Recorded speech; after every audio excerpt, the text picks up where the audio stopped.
And I think we need this. We need this feeling of, I got this on many levels. And it always starts with us. I love drawing parallels between me and the world because what's inside is a mirror to what's outside. So my inner mess may be my outer mess.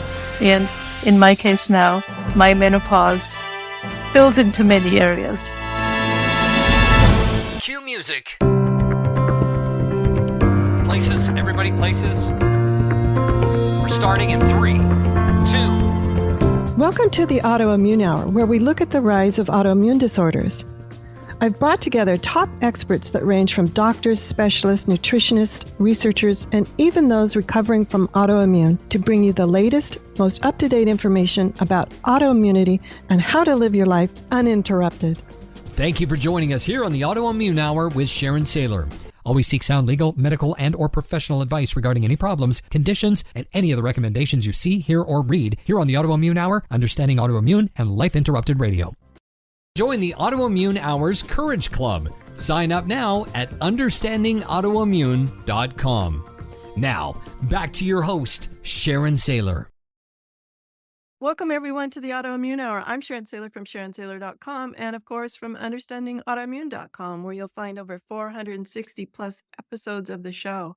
And tonight I have a dear friend on, and I'm really excited because I always have a great time with her. Let me introduce you to her. I'm going to read her bio because it's an amazing bio, and I want you to hear it all. Her name is Barbara Wittmann, and she's the CEO of IT Zeitgeist. She's an expert in digital leadership and aligns people and technology for sustained global success. And one of the things I love about Barbara is she sees connections that most people don't see, and she makes it simple and very strategic. She's also an award-winning author of Meetings in Moccasins, and she helps organizations with effective digital transformation, smarter global expansion, mitigating risk, and leveraged IT. Now, she runs her own private practice and works with top global SAP retailer consultant and a key member of the SAP business process renovation team. I also want to say she holds multiple patents, too. She's a longtime friend. Welcome to the show, Barbara. Hi, Sharon. Thanks for having me. Now, the reason I wanted you on was I saw in Forbes your wonderful article called Navigating the Parallels, Digital Transformation and the Menopause Journey. Now, I know, community, you're like going, what? I'm telling you, she had some amazing parallels that not just parallel menopause, parallel autoimmune and health, and I think parallel life. And so all 9 of your little factors, I was like, that just applies into so many areas of one's life. I don't know, maybe this is just you, Barbara. I've never asked you this question. What I love is you're able to take on the surface, very different things and find the parallels. Is that a trainable skill or is that just you? No, I believe it is a trainable skill. And I think it's a skill that everyone needs in this world because we do need to find the connections between things, right? This is where the magic happens. This is where innovation happens. And when you find the connection, that's when you can find similarities, common ground.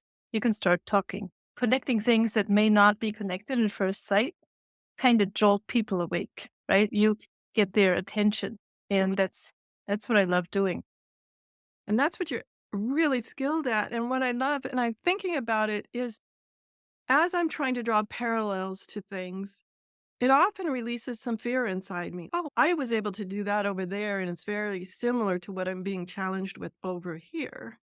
And I find that it calms me down and I have clearer thinking around things. And so I'm thinking about when I'm not feeling well or something like that in my wellness journey, I can often tell myself, this is really similar to what we had to do 2 years ago, or this is what we did over here. And I'm able to go, okay, I got this. Yeah, exactly. And I think we need this. We need this feeling of, I got this on many levels. And it always starts with us. I love drawing parallels between me and the world because what's inside is a mirror to what's outside. So my inner mess may be my outer mess. And in my case now, my menopause spills into many areas. I think that's true for a lot of us. And we could say autoimmune spills into many areas too. But one thing I loved, you have 9 common parallels. I'm sure there's plenty more, but these 9 I just nodded all the way along, including number 1, the knowing nod.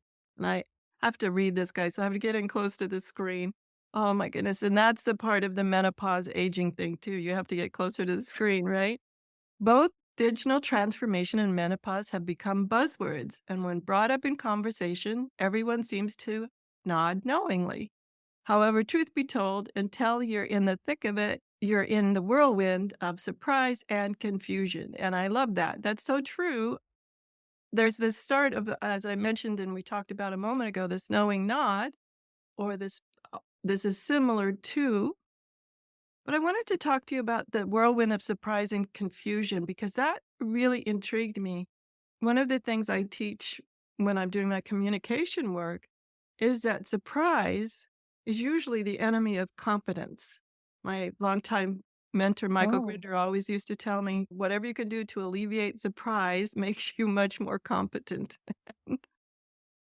that's an interesting. I've never heard of that. But yeah, I think it makes you vulnerable. Surprise makes you vulnerable. And what are some things that you do to overcome this whirlwind of surprise and confusion? You're one of the most strategic people I've ever met. So I just want to pick your brain because I don't like being surprised on any level, whether it's at work or it's in the doctor's office or if it's at home.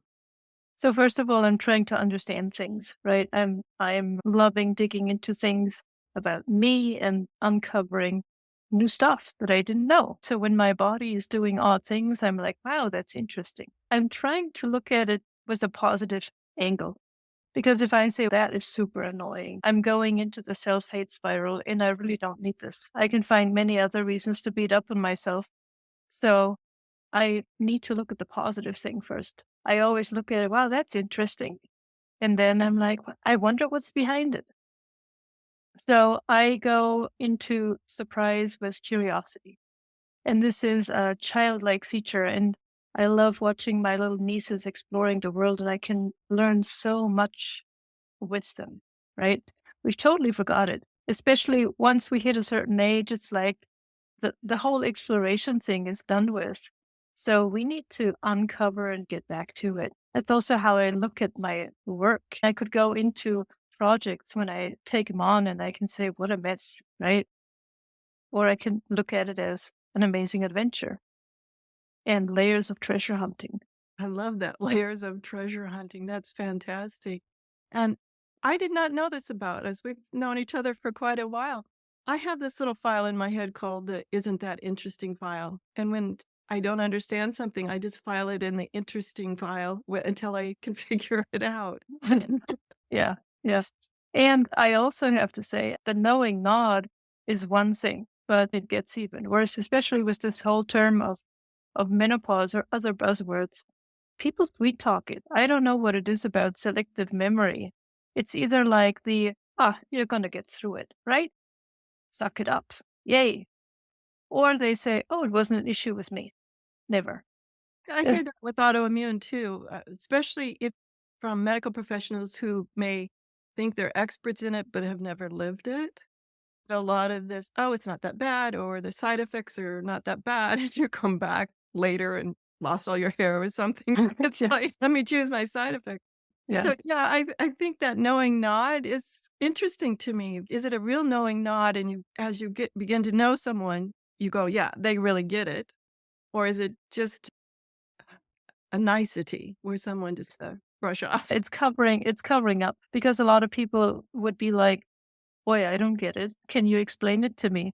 We don't really have the safe spaces to do that because usually you are coming across these words what in casual conversations or in other situations where it's, I don't know if I can ask that. Maybe I'm going to look totally stupid here. And I'm thinking of certain topics, especially around wellness being menopause included. There are lots of places where I just don't feel it's something to bring up. They might see a little sweat rolling down my brow and give me the knowing nod if they're a woman of a similar age. However, Yes.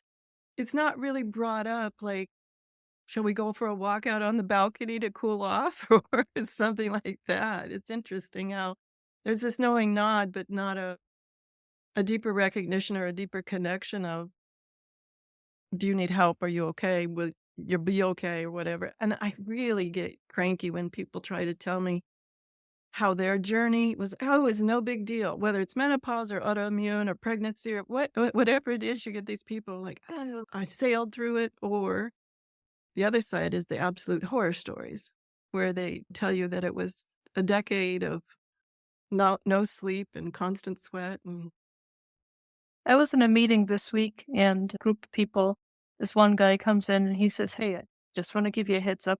I'm just getting over a really bad cold. I'm totally exhausted. If I'm acting cranky, that's why." And I'm like, that's my cue. I'm like, "Hey, just want to give you a heads up. I'm in menopause. If I'm acting cranky, never mind." I can see you doing that. Like I said, we go way back. In fact, I actually had to start the beginning of the show over. She had me laughing so hard, but go ahead. I'm starting to play with it. It's fun. And it's a journey. It's wow, what am I now? Am I like just crawling up on the hill? Am I over the hill? Am I like going towards sunset? Where am I? So it's an entire exploration piece. And it's really cool. And there's also an opening into, man, I'm now like at the stage of I could become the wise one. I can also take a turn on this and I can become somebody that is more in the mentor function, that actually is a role model to people. You're already a role model to many people, but yeah, you could take that mantle Thank on. you. You're well experienced with the concept of it. Yeah. So I want to make sure that we've got enough time because I could talk about one of these. I want to cover them all. And so number 2 is no one size fits all approaches. And I love that because I think that's so true in any of our medical care, not just our digital transformation or our menopause journey. However, I've noticed that many medical professionals are all or nothing. You take this medication, do it my way or the highway kind of approach, and that's not how any of us are wired. Absolutely. And it's the bucketized thinking, right? It's got to be a cure somewhere. Okay. I need to dip into this and I can give you this and then we're all cool. And everybody's different. And I'm also very critical about in my professional life, the standard consulting approach, because it doesn't fit always, right? I cannot pull out the magic thing and shake my snow globe and say, whoa, now it's all going to be peachy. That's what people want, but it never works. It's the same when it's about my body. Yes, I can look for the external support, but I cannot demand a solution, a single point solution, right? It's always about I have to do the work too. I cannot just go to a doctor and hold out my hand and say, "Give me something." It's got to be a fix. Give me the pill, the one thing that fix it, and it's not there. It's a combination of behavior change. I got to do my part. Of course, I want to consult with a doctor and check certain things, but maybe there's homeopathic things. And it's a combination thing. What works for me may not work for somebody else. I also want to throw in trusting your gut. I know you Yeah, do believe in that as well. It's okay, just trusting that little part of you going, something doesn't feel quite right, or there's just something that isn't gelling with me, that so I need to explore over there to see what that's about. and it's also about breaking up my patterns of thought. If I have believed all my life that only the doctor can help me or only this is going to do me good, that all needs to be challenged. So I need to be willing to look at it from all different angles. If you had asked me several years ago, I would have said I would rather drop dead before I would cut out my coffee in the morning or my beer. Hey, I'm from Bavaria. Fully expect this. Like it's pulling part of my identity away. But at this part in my life, it is not gelling well with my body anymore. I have to change my patterns and behaviors and also my attitude. That's a good point. And that's not always easy. Sometimes I get this evil little twin on my shoulder that tries to lure me back into the other ways, the sugar pathway or the mine is not coffee, mine is tea, lures me back into those sorts of things. And which oddly, this to me corresponds with number 3, which is the infinite learning curve. I love that. Mhm. And the older I get, I'm finding that more of my friends are like not wanting to explore the infinite learning curve anymore. They're pretty set. Okay, I'm good here. And what I'm noticing is I'm s- I'm more and more intrigued by this infinite learning curve the closer I get to the end of the line. And I think that is so important because that's what makes us stuck as people, as society, as a world, because everything around us is moving and evolving. In nature, there's only two things. You either grow or you die. Which you pick, there is no in between. And we always, as people, think there is an in between, right? We want No. an in between at least. Yeah. Well, one sounds like work and the other sounds like, yeah, no way, either or. But it's true that in nature, you either grow or you die. I do for humans want to put in there's some play in there. There's some subcategories in there. It's not as black and white as that.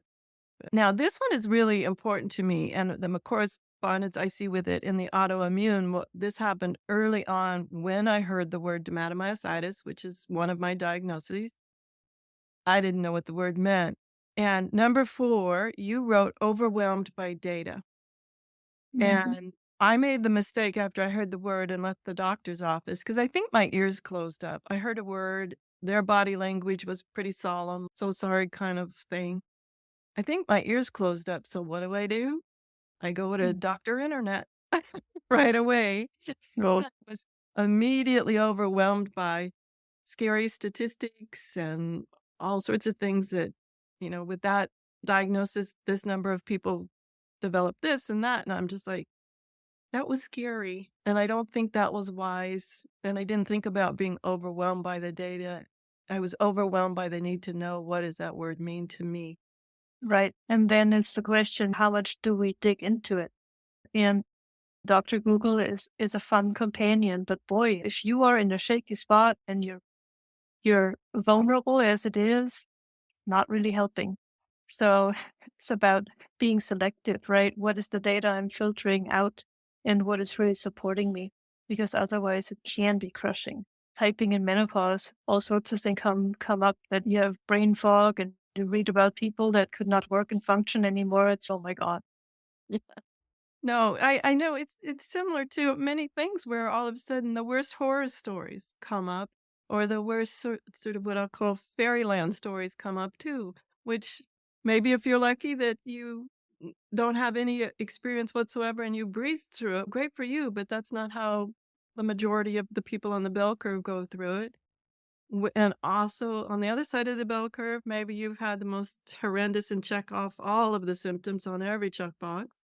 That's not how it is for most people either. Yet, when I was reading about my autoimmune condition, I immediately was drawn, I think, somehow, fell into those worst data points, those worst horror stories. Oh my gosh. And it really took a while to sort that all out and to come back to who I truly am. And I think I'm truly an optimistic person. And I'm also someone who takes charge of my own health, my own life. And sometimes it's easy to get thrown off course by this number 4, overwhelmed by data, because I started questioning maybe they're right. Mm, I didn't want them to be right, and that's not who my true nature is. But that did it. That little evil twin on my shoulder popped up and said, they could be right. Correct. So data is a blessing and a curse at the same time, right? It can swallow you whole, or you come at it from a different angle and you learn how to ask the right questions. And then data can be absolutely beneficial, right?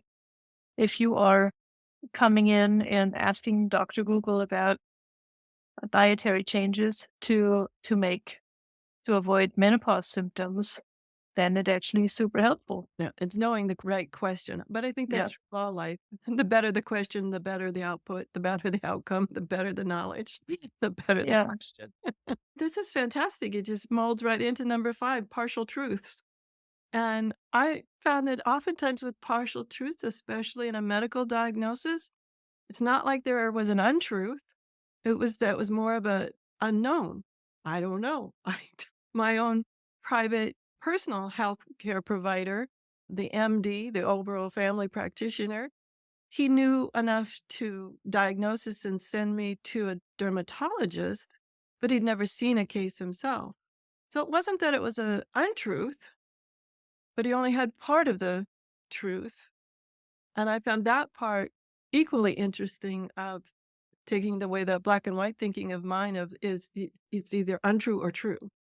And then you feel a little bit handed off, right? It's, oh, wait, what? That's the person I trust. And we want to have the single point of truth. And in reality, it doesn't exist. So we still do have to do the legwork and fill in the gaps.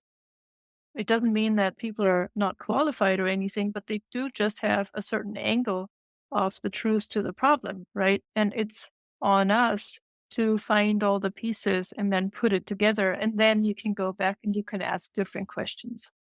Here we're back to the quality of the questions, aren't we, Barbara? Yeah. Because number 6 is a holistic approach. And one of those would be to get really skilled and at making what I love about Barbara, simple and strategic. Simple and strategic questions is a part of this holistic approach to how we transform our own lives or our own medical journeys. And I have to say, I'm coming from Europe, so we are super open to homeopathic remedies and all this. It's not as common over here in the US. And I would encourage people to look into that because, hey, women as old as time have gone through this. So how did other people get through it? There's got to be some herb out there. So I have tried several things and it's been fantastic. It's a little bit of a trial and error. It's also not I take one and then I'm cured, right? It's got to build up a little bit in your body. It takes a little bit of patience. So you can't just drop the ball along the way. And it needs a little bit of a mixing and matching to get the right thing. And that's been super helpful. And now I have found this new product that has like everything that I've taken in many pills in one mix, and that's pretty amazing. And with every step, it's, hey, there's another little red flag popping up in my head. Like I was a little apprehensive using that new pill that I found because of the name. It's called Happy Mammoth. And I'm like, I'm not a mammoth. Why would I take that? Yeah. No, I'm not going to be extinct, right? I'm not there. And long and behold, it was worth it because I am happy. And hell, maybe I am a mammoth. I'm fine with it. No. And I want to say right here, guys, I'm putting the asterisk there, that Barbara and I are neither doctors or anything, and this is for educational opinion only here on what has worked for us. But I agree with you. An exploration and holistic to me continues to be expansive in my wellness journey. It's not Yeah. a tight little circle. Whenever I see the word holistic, somehow it's always represented by a circle or something like that. And I'm not like that. We have to continue to expand where we are exploring. I'll give that a try. Or that one doesn't work for me, but that's engaging our own thing. And we're going back to number 1, that one size doesn't fit all. But Yeah. understanding that being open to trying numerous things is that holistic approach. And also mentioning that holistic also means that I need to look at what's going on inside of me. How do I view myself as a woman? And what is my self-image? How do I view my body?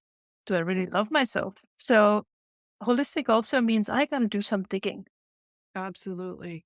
I see where you're going with that. And that's really important to understand, not just my version of that was the holistic about bringing in as many ways of healing as possible, but also taking the time to examine what does this change mean? I know I had a change in thinking who I was at first when someone all of a sudden gives you a possible deadly diagnosis.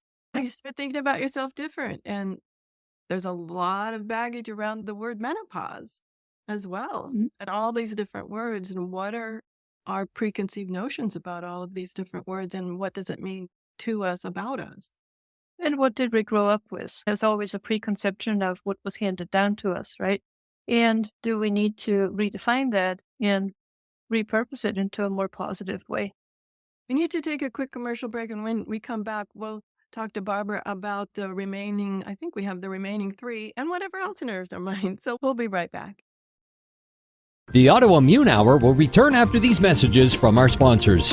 It's great sponsors like these that keep this show coming to you every week. Be sure and stop by understandingautoimmune.com to learn more. Times TV. Imagine becoming a super influencer. Reinvent yourself, invest in your brand, and then manifest your success with a robust spheric approach. Times Media and Broadcasting offers a unique and multifaceted way to become the spiritual and conscious influencer you deserve to be by putting your message across our powerful platform with its proven record of integrity and excellence. Through our produced shows, Times offers the opportunity to become a social media TV personality, a radio show host, an Times magazine columnist, and a syndicated podcaster, all in one shot. By live streaming your show on Times TV and broadcasting it across the extensive Times radio and TV networks, you become more than a host. You become an ambassador and a force for positive change. Times. Open yourself to the possibilities. If I could be you, and you could be me for just 1 hour. If we could find a way to get inside each other's minds. Walk a mile in my shoes. Walk a mile in my shoes. Well, before you abuse, criticize, and accuse, walk a mile in my shoes.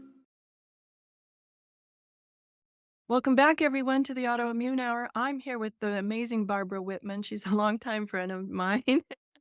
She is the CEO of IT Zeitgeist, and she's a digital expert. And she has an article called Navigating the Parallels, Digital Transformation and the Menopause Journey. And what intrigued me about it, as we've been talking about, are how these 9 items she came up with also related to my journey in autoimmune healing. And we've been talking about the knowing nod. I really relate to that one. No one size fits all approach. The infinite learning curve, overwhelmed by data. Partial truths, holistic approach.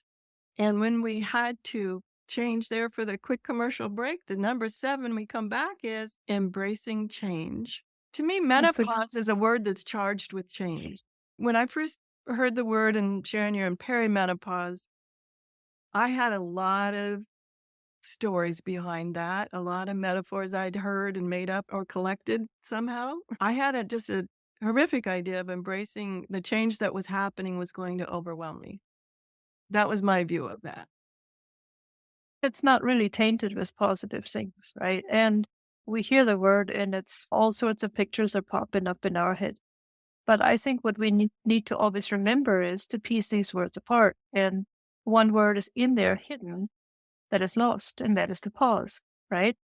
If we pause and really embrace change, it is much easier instead of being resistant. So it really is an attitude thing.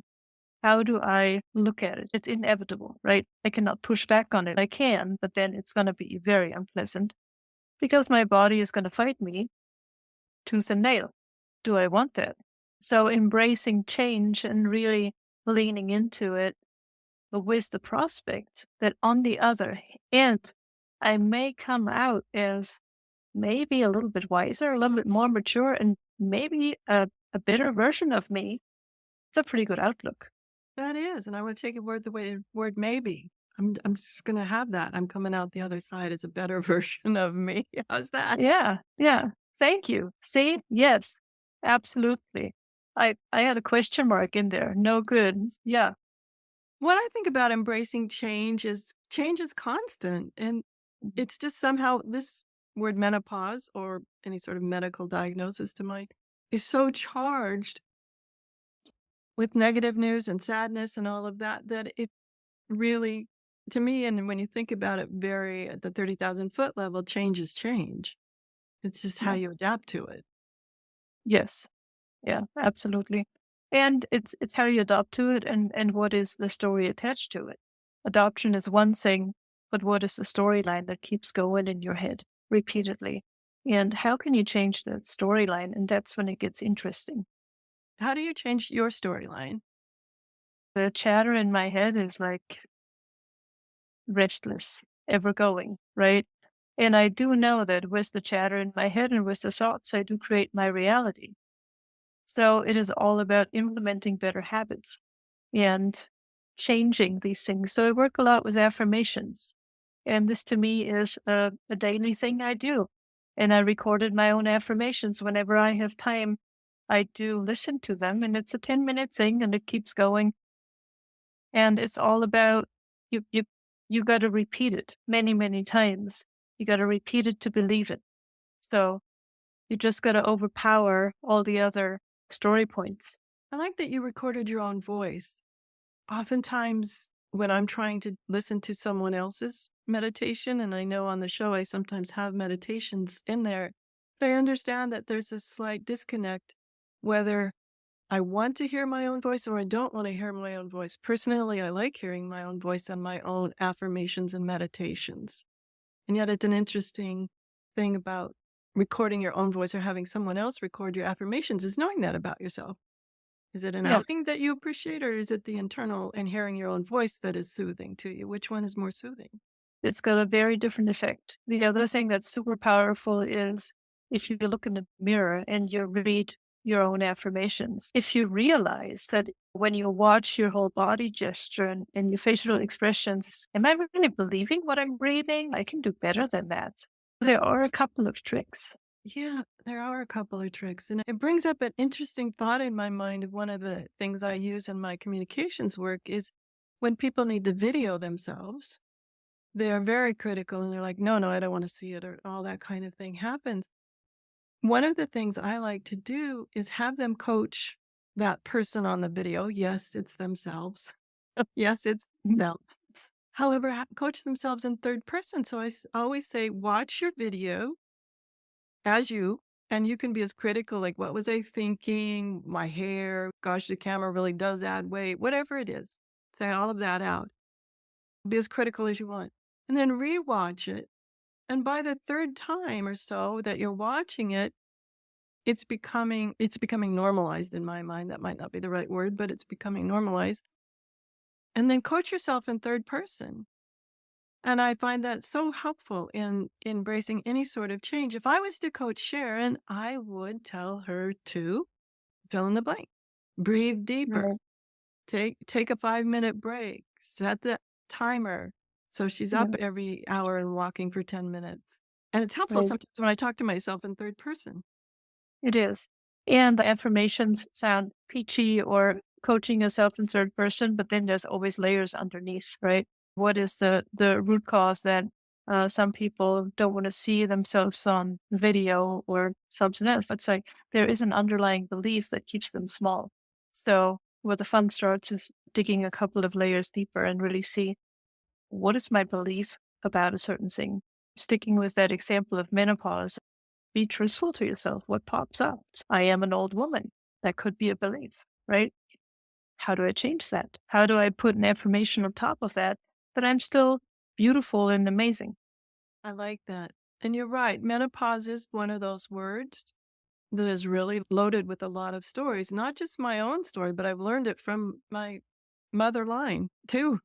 I'm Yeah. thinking of my grandmothers when I was a child talking about it. And perhaps that's where some negative or less than positive things got embedded into my story about the whole journey.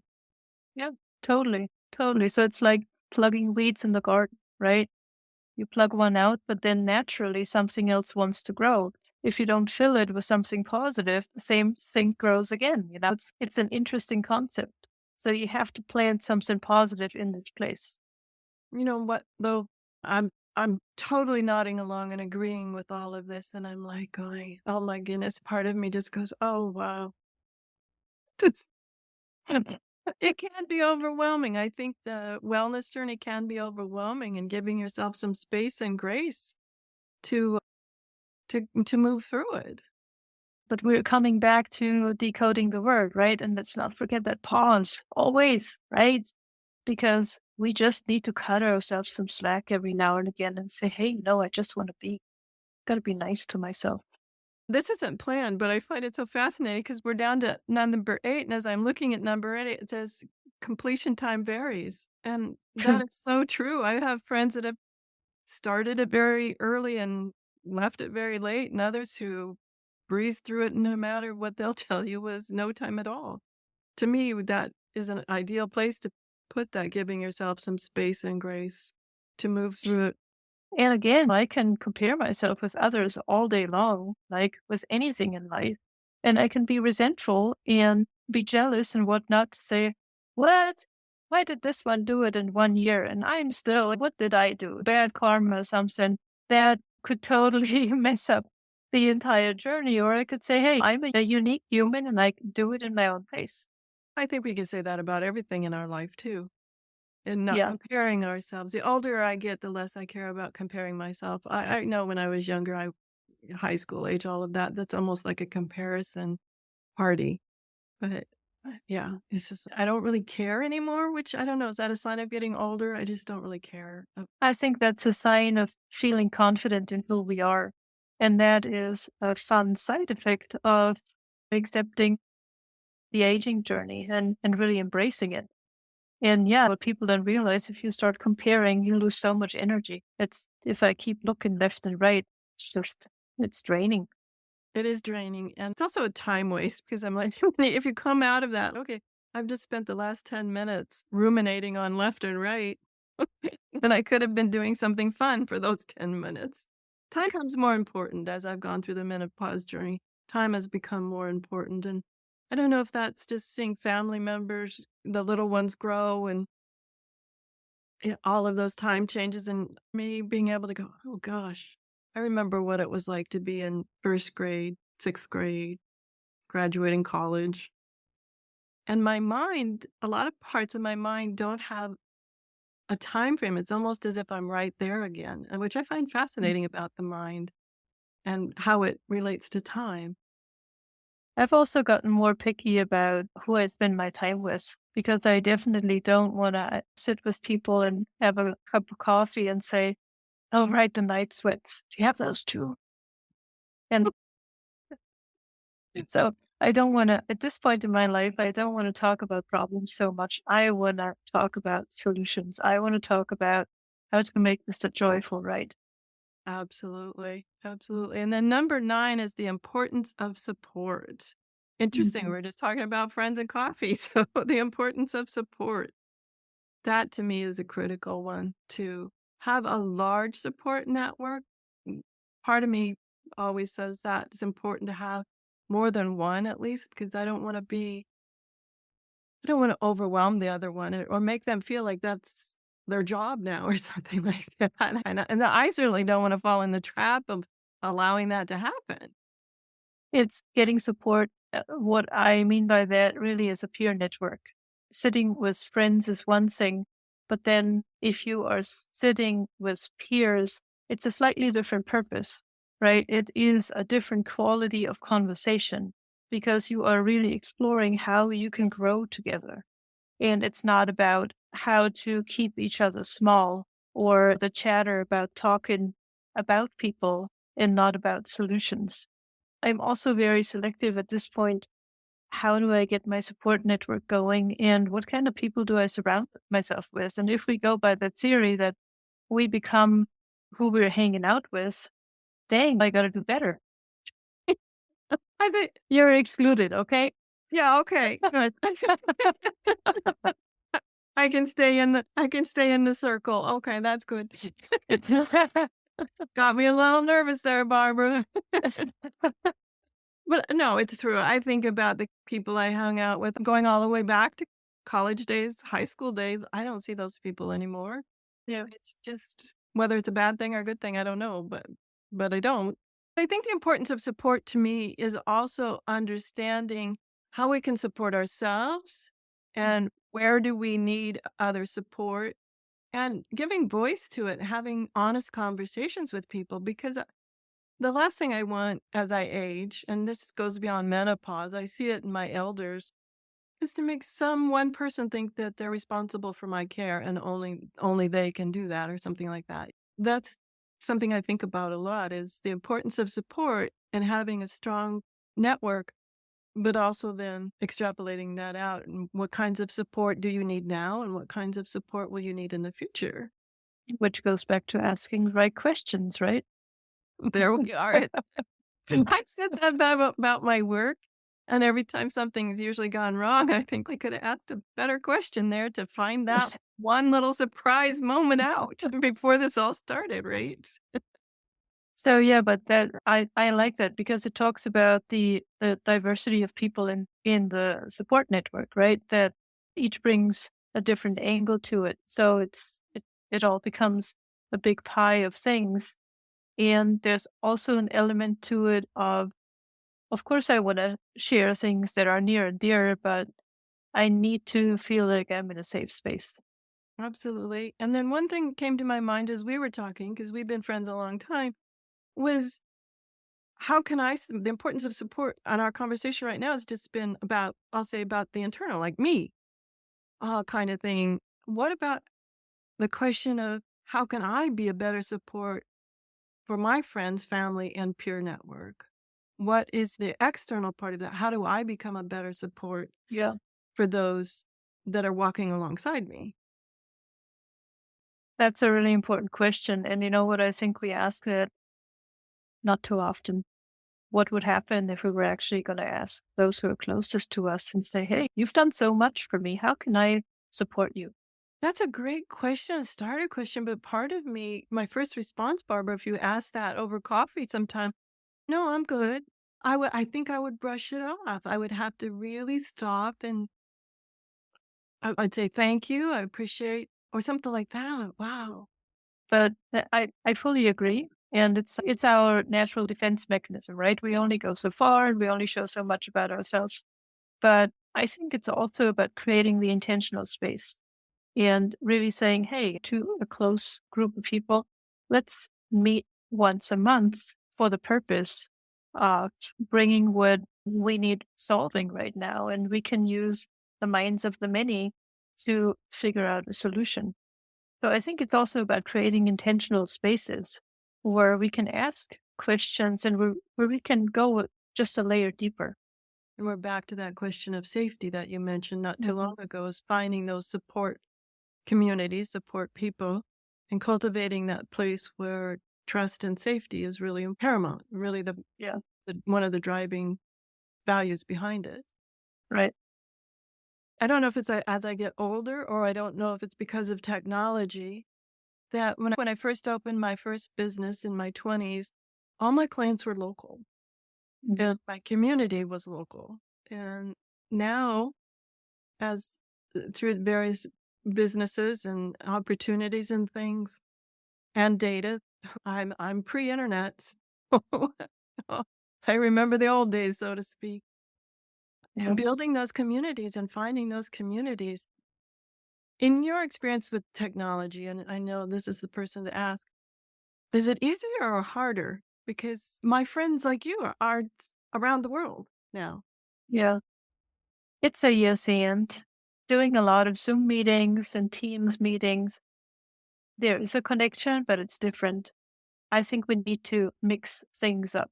We need to meet in person, but then make it a ritual, if you will, in an extended way. So I still meet with my clients, for example, and I'm pretty adamant of go and seeing them once or twice a year. But then we meet for a specific purpose and a reason, and we build things around it to really bond as people. And I think that's super important. And that's also important for groups of friends or peers or whoever. You can meet online as often as you want, but you need the in-person time. And that can be once a year. I like that. I like that. And I was thinking about that and how many times during the pandemic, everything shifted for me. I'm still catching up with people where I probably was on the road a couple hundred days a year there before the pandemic. And then all of a sudden I did lose track of a lot of people. And still at this point, catching up, oh, I haven't heard from so-and-so in such a long time, and sending an email or picking up the phone and really surprising them when my phone number and name appear on their, they're like, oh, I didn't expect you to call. But I find that fun. Yeah. But good for you for reaching out. And I think that's great. And see where they stand and if there still is that connection that was there before. So it's good. But yeah, we cannot think that technology is a total substitute for in-person collaboration and group dynamics and whatnot. It is a tool, and we always have to see it as a tool. There's something about being in the same room, the same space with people that you connect at a much deeper level.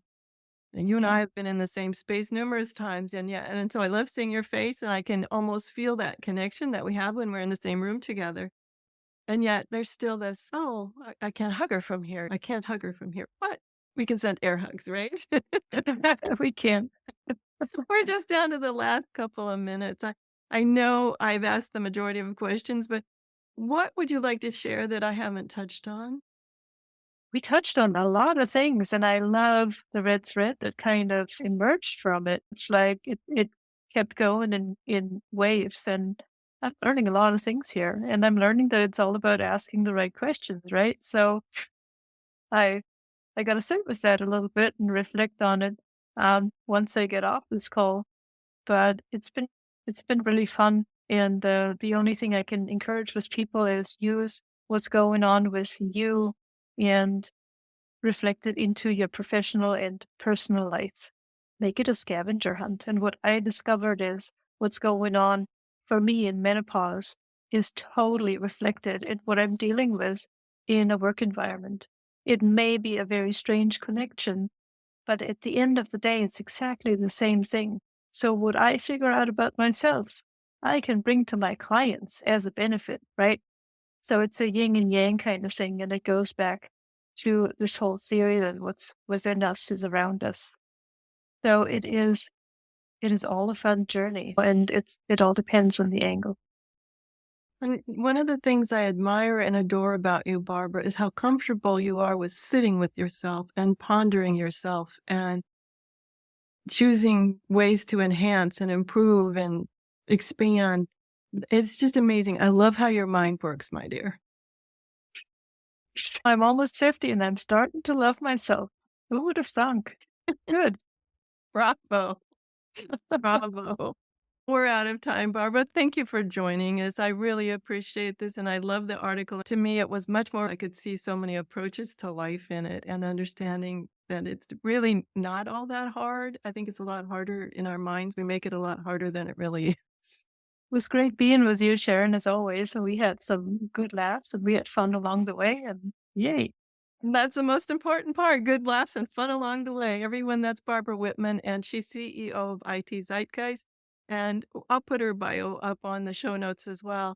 So everyone, have a great week, whatever your adventures, and join me next week for another brand new episode. Enjoy. And before I go, be sure, if you're watching this on YouTube, to please subscribe below and also hit the little bell to get notified of when the next interview goes live. Thanks for sharing, and thanks for helping us grow YouTube. The information provided on the Autoimmune Hour, Understanding Autoimmune, and Life Interrupted Radio, including the websites understandingautoimmune.com and lifeinterruptedradio.com, plus social media, is for educational purposes only. What you read, hear, and see on the Autoimmune Hour, Understanding Autoimmune, and Life Interrupted Radio, and its websites, and other media outlets is based on experience only. The information should never be used for any legal, diagnostic, or treatment purposes.